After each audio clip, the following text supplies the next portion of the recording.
گہرا ہے. فاسفورس تو زندگی کی سب سے خطرناک گہری بیماریوں سے تعلق رکھنے والی دوا ہے، جس میں کینسر کئی قسم کے شامل ہیں. ان میں بعض اور ایسی بیماریاں ہیں جن کا نام آپ کینسر نہ بھی رکھیں لیکن وہ بہت گہرا اتر جاتی ہیں زندگی میں. فاسفورس کا ایک استعمال بہت اہم ہے جس کو کم کیا گیا ہے، اور اگر کارڈیالوجسٹ فاسفورس پر نظر رکھیں تو بعض ایسے دل کے مریض جو عام حالات میں شفا نہیں پا سکتے، ان کے علاج میں کوئی ایسی دوائی نہیں ہے، فاسفورس میں وہ شفا پا جاتے ہیں اللہ کے فضل سے. فاسفورس کی کا مجھے یاد نہیں، میں نے آپ سے ذکر کیا تھا کہ نہیں، لیکن ایسڈ فاس کا ذکر میں مجھے اب یاد آ رہا ہے. فاسفورس کی علامت یہ ہے کہ دل بڑھ جاتا ہے اور دل کے جو عضلات ہیں ان میں کمزوری واقع ہو جاتی ہے، اور اس کے نتیجے میں ایک علامت تو یہ ہے کہ بائیں کروٹ آدمی نہیں لیٹ سکتا، دائیں کروٹ نسبتاً سکون ملتا ہے، اور تھوڑی سی حرکت سے یا ایکسائٹمنٹ سے پیلپیٹیشن بہت ہو جاتی ہے. ایک پیلپیٹیشن ہوتی ہے جس کا تعلق جسمانی حرکت سے ہے، ایک پیلپیٹیشن ہے جس کا تعلق ذہن کی ایکسائٹمنٹ سے ہے. بعض مریضوں میں دونوں دکھائی دیں گی، لیکن بعض مریض ایسے ہیں دل کے جب تک جسمانی حرکت نہ ہو پیلپیٹیشن نہیں ہوتی، آرام سے پڑے رہے تو ٹھیک ہے. سورائنم ان میں سے ہے. سورائنم کا بھی دل سے گہرا تعلق ہے، لیکن سورائنم کی جو بیماری ہے اس کا جسمانی حرکت سے تعلق ہے، اور آرام کرے آدمی تو تھوڑی دیر میں ریلیکس ہو کے ٹھیک ہو جاتا ہے. فاسفورس کا تعلق مینٹل ایکسائٹمنٹ سے ہے. اس لیے بعض دفعہ ایسے مریض اور مریضہ کو ڈاکٹر ایڈوائز کرتے ہیں کہ تم اپنے تعلقات، ازدواجی تعلقات بھی منقطع کر لو، کیونکہ اس کی بھی برداشت نہیں، کوئی ایکسائٹمنٹ ہو وہ دل پر برا اثر ڈالتی ہے، اور دل واقعتاً پھیلا ہوا بھی ہوتا ہے، مسل اس کے ریلیکس ہو کے بڑے ہو جاتے ہیں، اور فاسفورس اللہ کے فضل سے اس کو ٹھیک کر لیتا ہے. یعنی کوئی فرضی بات نہیں، حقیقی بات ہے. ایسے مریض کو آپ فاسفورس پہ رکھیں، چند مہینے کے اندر اندر اس کی کیا پلٹ جاتی ہے.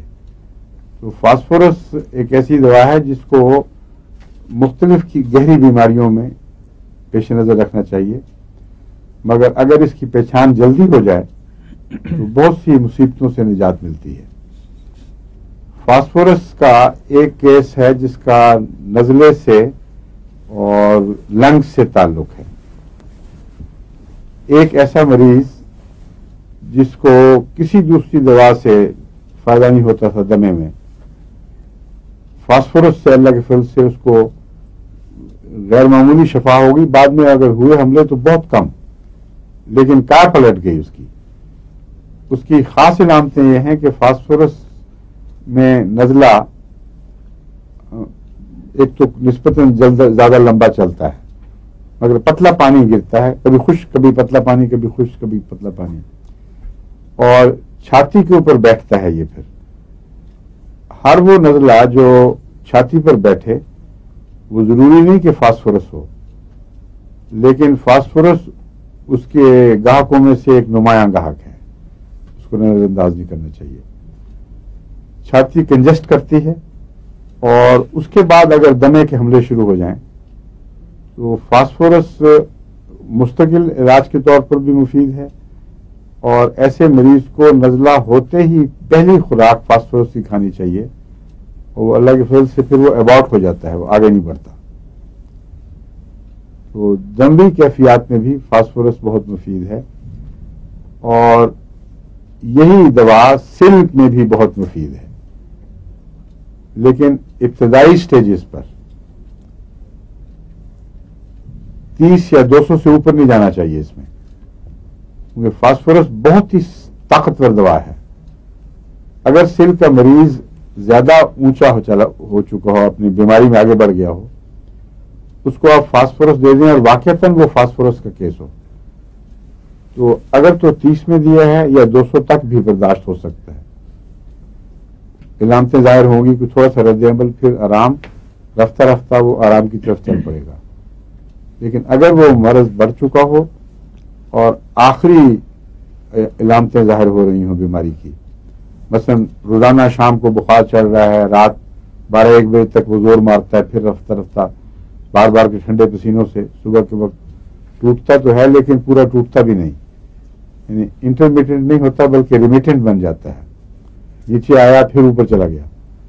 ایسی صورت میں اگر آپ نے فاسفورس دیا اور وہ فاسفورس کا کیس ہوا تو بعید نہیں کہ چند دن کے اندر اندر مریض مر جائے اور تیزی کے ساتھ بخار اس پہ قبضہ کر جائے.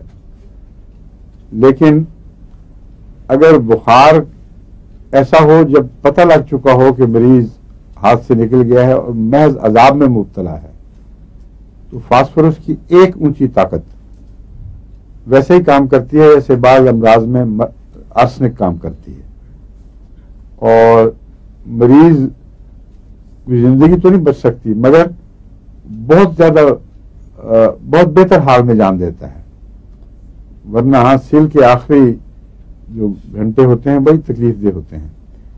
ایسی صورت میں فاسفورس دینے سے گریز نہیں کرنا چاہیے, اور بعض دفعہ وہ اس سے کچھ عرصے کے لیے بچا کر بیماری کو بہتر حالت میں لمبا کرتا ہے.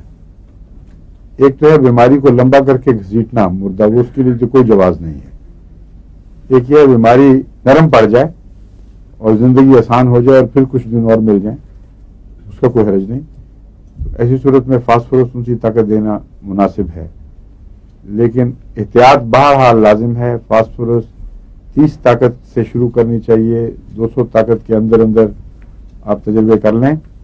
اوپر اگر جانا ہے تو اس کے لیے بہت زیادہ مہارت کی اور تجربے کی ضرورت ہے, ٹھیک ہے.